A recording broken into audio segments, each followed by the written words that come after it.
Hi everyone. Okay, so today I'll be focusing on perspective because I totally suck at it, as I mentioned in a previous video. And so I'm just gonna have to tackle it sooner or later. If you haven't seen this artist's Instagram, go to his account and check out his tutorials. They are super helpful. I tried to use his technique with what I had at home, which is twine. Needless to say, I need to buy thread, string, or even yarn tomorrow. So it didn't work out how I wanted it to, but I did keep the push pins in place for the 2 points, so it was helpful when I used my ruler. I know I can't use this technique on location, at least not if I want to draw something fairly quickly, but I think the more I use this as a tool at home, I'll learn to visualize the perspective lines faster when I do finally have the courage to draw on site. Here's the reference I'll be using today, and as usual, the link will be in the description. I took out a few details just to keep the final sketch more simple, but the structure and everything is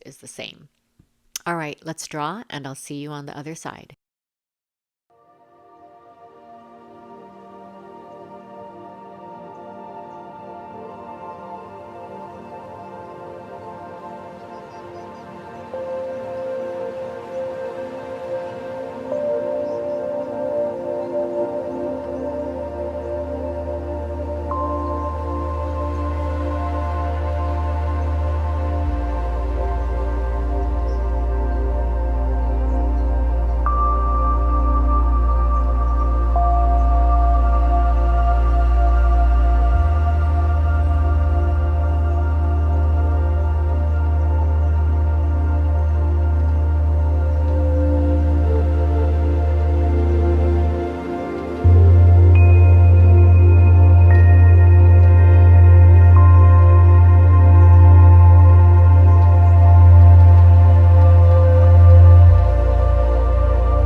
Alright, as you can see, I'm almost finished. I definitely need help with my perspective, but after this video, I am not afraid.